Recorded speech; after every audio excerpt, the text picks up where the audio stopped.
പരീക്ഷയ്ക്ക് ഏറെ നാൾ മുൻപേ തയ്യാറെടുപ്പുകൾ ആരംഭിക്കുന്ന ചില പഠിപ്പി കുട്ടികളുടെ സ്വഭാവമാണ് BJPക്ക്. എപ്പോഴോ സംഭവിക്കാനിരിക്കുന്ന തെരഞ്ഞെടുപ്പിനുള്ള കരുക്കൾ ഇപ്പോഴേ നീക്കി തുടങ്ങും. അങ്ങനെ പതുക്കെ പതുക്കെ രാഷ്ട്രീയ തന്ത്രം ജനങ്ങളിലേക്ക് എത്തിക്കും. ഓടിപ്പിടിച്ചുള്ള പ്രചാരണങ്ങളില്ല, തിക്കും തിരക്കും കൂട്ടിയുള്ള തന്ത്രങ്ങൾ മെനയിലില്ല. എല്ലാം തീർത്തും അച്ചടക്കത്തോടെ സംഘടിതമായി നിൽക്കും. 2014 ശേഷമുള്ള BJPയുടെ പ്രകടമായ വളർച്ചയുടെ കാരണവും ഇത് തന്നെയാണ്.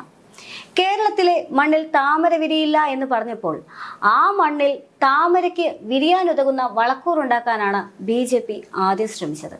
തെരഞ്ഞെടുപ്പിന് ഏറെ കാലങ്ങൾ മുൻപേ വളക്കൂർ കൂട്ടാൻ വേണ്ട ചേരുവയും പയ്യെ പയ്യെ നൽകി തുടങ്ങി. BJPയുടെ ആ സംഘടനാ ശേഷിയും പ്രയത്നവും കൊണ്ട് തന്നെയാണ് 70,000-ൽ പരം ഭൂരിപക്ഷത്തിൽ സുരേഷ് ഗോപി തൃശൂർ ലോക്സഭാ മണ്ഡലത്തിൽ വിജയിച്ചു കയറിയത്. ഇനിയിപ്പോൾ അടുത്ത ലക്ഷ്യം വരാനിരിക്കുന്ന ഉപതെരഞ്ഞെടുപ്പാണ്. 6 മാസം കഴിഞ്ഞുള്ള തെരഞ്ഞെടുപ്പല്ലേ, സാവകാശം കരുക്കൾ നീക്കാമെന്ന മനോഭാവത്തിൽ നിൽക്കുന്ന ഇടതിനെയും വലതിനെയും കടത്തി വെട്ടിക്കൊണ്ട് ഉപതെരഞ്ഞെടുപ്പിന്റെ പണി നേരത്തെ കൂട്ടി ചെയ്തു തീർക്കുകയാണ് BJP. ഇതിന്റെ ആദ്യപടിയായിട്ടാണ് 2 കേന്ദ്ര മന്ത്രിമാർക്കുള്ള സംസ്ഥാനത്തെ ആദ്യ സ്വീകരണം BJP കഴിഞ്ഞ ദിവസം പാലക്കാട് ഒരുക്കിയത്. വരും ദിവസങ്ങളിൽ മണ്ഡലം കേന്ദ്രീകരിച്ചുള്ള പ്രവർത്തനങ്ങൾ സജീവമാക്കാൻ ഒരുങ്ങുകയാണ് BJP. പരിപാടിയിലുടനീളം ഉപതെരഞ്ഞെടുപ്പിനെ കുറിച്ചായിരുന്നു നേതാക്കൾ സംസാരിച്ചത്. അടുത്ത തൃശൂർ പൂരം BJP MPയോടൊപ്പം ആഘോഷിക്കാനുള്ള തീരുമാനം തൃശൂർക്കാർ എടുത്തതുപോലെ അടുത്ത കൽപ്പാത്തി രഥോത്സവം BJPയോടൊപ്പം ആഘോഷിക്കാനുള്ള തീരുമാനം പാലക്കാട് മണ്ഡലത്തിലെ ജനങ്ങൾ എടുക്കണമെന്ന് BJPയുടെ സംസ്ഥാന അധ്യക്ഷൻ പരിപാടിയിൽ പറഞ്ഞു. ലോക്സഭാ തെരഞ്ഞെടുപ്പിൽ തൃശൂരിലെ വിജയത്തിലൂടെയുണ്ടായത് മിനി വെടിക്കെട്ടാണ്. അടുത്ത വെടിക്കെട്ട് പാലക്കാട്ടെ ഉപതെരഞ്ഞെടുപ്പിലുണ്ടാകും. ലോക്സഭാ തെരഞ്ഞെടുപ്പിന്റെ ഊർജ്ജം ഉൾക്കൊണ്ട് പ്രവർത്തിച്ചാൽ പാലക്കാട് താമര വിരിയും എന്നായിരുന്നു PK കൃഷ്ണദാസിന്റെ പ്രതികരണം. നിങ്ങൾ എനിക്ക് പാലക്കാട് തന്നോളൂ, ഈ കേരളം ഞാനിങ്ങ് എടുക്കും എന്നായിരുന്നു സുരേഷ് ഗോപിയുടെ വാക്കുകൾ. തൃശൂർ എനിക്ക് ഇഷ്ടമാണ്, എനിക്ക് വേണം, തൃശൂർ എനിക്ക് തരണം എന്നാണ് ഞാൻ പറഞ്ഞത്. അതിനുശേഷമാണ് തൃശൂർ ഞാൻ എടുക്കുക എന്ന് പറഞ്ഞത്. നിങ്ങൾ എനിക്ക് പാലക്കാട് തന്നോളൂ, ഈ കേരളം ഞങ്ങൾ ഇങ്ങെടുക്കും, സുരേഷ് ഗോപി പറഞ്ഞു. ഇതൊരു തുടക്കം പോലുമല്ല എന്ന് ഞാൻ മനസ്സിലാക്കുന്നു. ഇതൊരു വലിയ തുടക്കത്തിനുള്ള ചിന്തയുടെ തിരുനാളം തെളിയിച്ചിരിക്കുന്നത് മാത്രമാണ് തൃശ്ശൂരിൽ സംഭവിച്ചിരിക്കുന്നത്. അവിടുത്തെ കാര്യകർത്താക്കൾ പ്രവർത്തിച്ച രീതി 1.5 വർഷം കാലമായി ഞാൻ നേരിട്ട് അവരോടൊപ്പം സഞ്ചരിച്ച് മനസ്സിലാക്കിയ തന്ത്രങ്ങളൊന്നുമില്ല.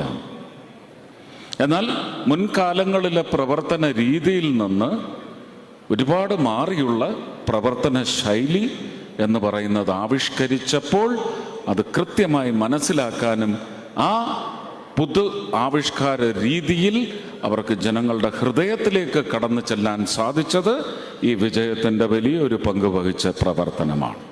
ഞാൻ തൃശ്ശൂരിലെ കാര്യകർത്താക്കളെ മുഴുവൻ, അതുപോലെ തന്നെ പാർട്ടിയുമായിട്ട് ഒരു ബന്ധവുമില്ലാത്ത, ഇപ്പോഴും ഇല്ലാത്ത 100 കണക്കിന് സ്ത്രീകളാണ് കൂടുതലും, 100 കണക്കിന് 1000 കണക്കിന് പ്രവർത്തകരാണ് SG ഫോർ പാർലമെന്റ് എന്ന് പറഞ്ഞ് അങ്ങ് ബോംബെയിലും പൂനെയിലും ചെന്നൈയിലും ഡൽഹിയിൽ നിന്നുമൊക്കെ കേരളത്തിൻ്റെ തന്നെ മറ്റ് 13 ജില്ലകളിൽ നിന്നും അവരുടെ കണക്കെടുക്കാൻ അവിടുത്തെ ജില്ലാ പ്രസിഡന്റിന് പോലും ഇപ്പോൾ സാധിക്കാത്ത തരത്തിൽ അത്രയും ഘനത്തിലാണ് പ്രവർത്തകര് നമുക്ക് തൃശ്ശൂരേക്ക് ഒഴുകിയെത്തിയത്.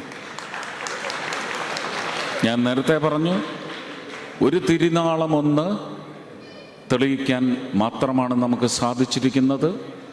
ഇതിനി ആ കെടാവിളക്കിലേക്ക് നല്ല വെള്ളി ചില്ല് പതിച്ച് അതിന് ആ ഒരു തിരിക്ക് നമുക്ക് ഒരുപാട് രൂപങ്ങളും ഒരുപാട് എണ്ണവും തെളിയിക്കാൻ, ആ തിളക്കത്തിലേക്ക് കൊണ്ടുപോകാൻ നമുക്ക് സാധിക്കണം. അതിന് വളരെ ശക്തമായ പ്രവർത്തനം മാത്രമാണ്. ശ്രീമതി ശോഭ ഇവിടെ പറഞ്ഞു, ആര് നിന്നാലും ജയിച്ചു വരണം, ജയിപ്പിച്ചു വിടണമെന്ന് പറഞ്ഞു. ആര് നിന്നാലും അല്ല, നിന്നാൽ ജയിക്കുന്നവർ നിൽക്കാൻ വരണം.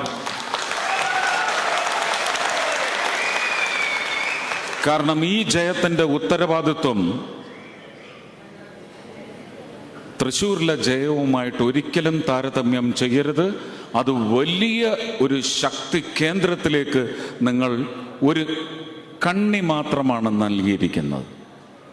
കേരളം നിയമസഭയിലേക്ക് പാലക്കാട് നിന്നും ചേലക്കരയിൽ നിന്നും പോകുന്ന രണ്ട് തിരിനാളങ്ങൾ ഉറപ്പുവരുത്തേണ്ടത് 2026 സംഭവിച്ചാൽ അങ്ങനെ, അതല്ല അതിന് മുമ്പത് സംഭവിക്കുമെങ്കിൽ ഒരു 27 പേര് അതിനകത്ത് വരണം. കേരളം ആര് ഭരിക്കണമെന്ന് ആ 27 പേർ ചേർന്നെടുക്കുന്ന ശക്തി, ആ ശക്തി സ്വീകരിക്കുന്നിടത്താണ് ഭാരതീയ ജനതാ പാർട്ടി അവരുടെ നിലപാട്, അവരുടെ ഭരണ നിലപാട് എല്ലാം ഇവിടെ ശക്തമായി സ്ഥാപിക്കാൻ പോകുന്നത്. ഒരു കാരണവശാലും ഞാൻ നേതാക്കൾ അവരുടെ രാഷ്ട്രീയ പരിചയം വെച്ച് സമ്പന്നത വെച്ച് അത് പറയും, അതിനവർക്ക് അവകാശമുണ്ട്. ഞാൻ വളരെ പ്രാക്ടിക്കലായിട്ട് പറഞ്ഞതാണ്. നമുക്ക് അത്യാവശ്യം വേണ്ടത് ഭരണം നിശ്ചയിക്കണം, ഭരണത്തിൽ സ്വാധീനം ചെലുത്തുക. പ്രീണനം നശിപ്പിക്കപ്പെടേണ്ട ഒരു പ്രവർത്തനമാണ്, ചിന്താഗതിയാണ്. അതും നിശ്ചയിക്കാൻ ഈ 27 പേർക്ക് സാധിക്കണം. 21 തിരക്കേടൊന്നുമില്ല കേട്ടോ. ഞാൻ ഈ കണക്കൊക്കെ വളരെ വ്യക്തമായിട്ട് പറയുന്നതാണ്. ഇത് മറ്റേ ട്രോളുകാർ ഇപ്പൊ എടുത്തിട്ട് പെരുമാറാൻ തുടങ്ങിയാൽ നമ്മൾ വിജയിക്കും. അതാണ് എൻ്റെ ജീവിതം തെളിയിച്ചത്. ട്രോള് ചെയ്യണം, മറ്റേ ഗം ഗും എന്നൊക്കെ പറഞ്ഞു വരത്തില്ലേ, അവരൊക്കെ ഇതെടുത്തിട്ട് പെരുമാറണം. അത് മാത്രമാണ് നമുക്ക് വിജയ വഴി. അവരെന്തൊക്കെ നിശ്ചയിച്ചു, അതിൻ്റെ എതിരെഴുത്ത് നടത്തിയത് കേരളത്തിലെ ഇന്ത്യയുടെ ഭാഗമാണ് കേരളം എന്ന് വിശ്വസിക്കുന്ന ശുദ്ധ മനസ്സുള്ള, ഭാരതമെന്ന് ചിന്തിച്ച് കേരളമെന്ന് ചിന്തിച്ച് മനുഷ്യരാണ് അവർക്കെതിരെ വോട്ട് രേഖപ്പെടുത്തിയത്. അത് സംഭവിക്കട്ടെ. ഇതൊരു പ്രവചന സ്വഭാവമുണ്ടെന്ന് തന്നെ കരുതിക്കോളൂ. 2026 അതിനു മുമ്പായാലും അവശേഷിക്കുന്ന 41-ൽ 4ാമത്തെ അംഗത്തെ രാജ്യസഭയിലേക്ക് അയക്കണമെങ്കിൽ അവശേഷിക്കുന്ന 41-ൽ 21 വലുത്. അവിടെയും തൃശ്ശൂരിലെ പോലെ തന്നെ 1 വലിയ ബലമുണ്ടാവും.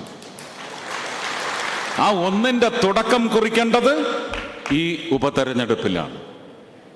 കൃത്യമായി ഇങ്ങനെയുള്ള തൃശ്ശൂർ എനിക്കിഷ്ടമാണ്, തൃശ്ശൂർ എനിക്ക് വേണം, ഈ തൃശ്ശൂർ നിങ്ങൾ എനിക്ക് തരണം എന്നിട്ടേ ഞാൻ പറഞ്ഞുള്ളൂ ഈ തൃശ്ശൂർ ഞാൻ ഇങ്ങെടുക്കുക. പക്ഷെ പാലക്കാട് നിന്ന് എനിക്കത് മാറ്റി പറയേണ്ടി വരും.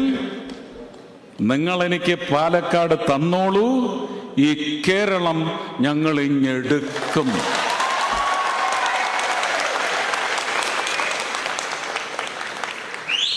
ഇതും ആ ട്രോളോസ് എടുത്തിട്ട് ഇനി ഒന്ന് പെനത്തിയാൽ നമ്മൾ രക്ഷപ്പെട്ടു.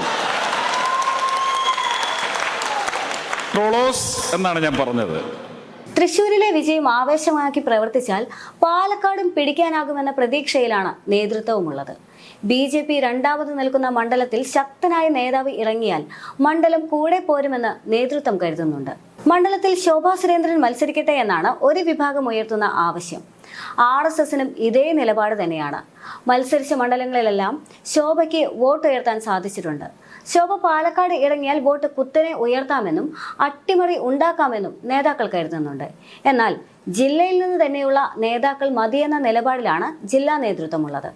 അങ്ങനെയെങ്കിൽ സന്ദീപ് വാര്യർ, കൃഷ്ണകുമാർ എന്നിവരുടെ പേരുകൾക്കായിരിക്കും മുൻതൂക്കം ലഭിക്കുക. ദേശീയ നേതൃത്വത്തിന്റെ കൂടി നിലപാട് ഇക്കാര്യത്തിൽ നിർണായകമായിരിക്കും. അപ്പോഴും ഇത്തവണ ഉപതെരഞ്ഞെടുപ്പ് CPM-നെ പോലെ BJPക്കും വലിയ വെല്ലുവിളി തന്നെയാണ്. കാരണം 2019 രാഹുൽ തരംഗം കേരളത്തിൽ ഓളമുണ്ടാക്കിയെങ്കിൽ ഉപതെരഞ്ഞെടുപ്പിൽ പ്രിയങ്ക തരംഗം അലയടിക്കാനുള്ള സാധ്യത ഏറെയാണ്. അത് BJPക്ക് ഏറെ പ്രതീക്ഷയുള്ള പാലക്കാട് മണ്ഡലത്തെയും സ്വാധീനിക്കും.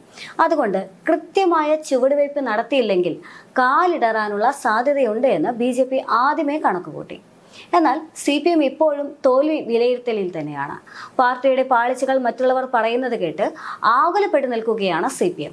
ലോക്സഭാ തെരഞ്ഞെടുപ്പിലെ പരാജയത്തിന് ശേഷം ഒരു ചുവട് പോലും മുന്നോട്ട് പോകാൻ CPM-നോ ഇടതുപക്ഷത്തിനോ ആയിട്ടില്ല. ഉപതെരഞ്ഞെടുപ്പിൽ വലിയ പ്രതീക്ഷ പറയുന്നുണ്ട് എങ്കിലും പാലക്കാടും ചേലക്കരയും ഇത്തവണ ഇടതിനോടടുക്കാൻ സാധ്യത കുറവാണ്. ലോക്സഭാ തെരഞ്ഞെടുപ്പിൽ ചേലക്കര നിയോജക മണ്ഡലത്തിലെ രമ്യ ഹരിദാസിന്റെ വിജയം തന്നെയാണ് ഇതിന് ഏറ്റവും വലിയ ഉദാഹരണം. കെ രാധാകൃഷ്ണനേക്കാൾ മികച്ച വോട്ട് പിടിക്കാൻ രമ്യയ്ക്ക് സാധിച്ചുവെങ്കിൽ അത് CPM-ന്റെ കാലിനടിയിലെ മണ്ണൊലിച്ചു തുടങ്ങി എന്നതിന്റെ സൂചന തന്നെയാണ്. കയ്യിലുള്ളതെല്ലാം CPM നഷ്ടപ്പെടുത്തുമ്പോൾ പതറാതെ കൃത്യമായ നീക്കത്തിലൂടെ ഓരോന്നോരോന്നായി നേടിയെടുക്കുകയാണ് BJP ചെയ്യുന്നത്.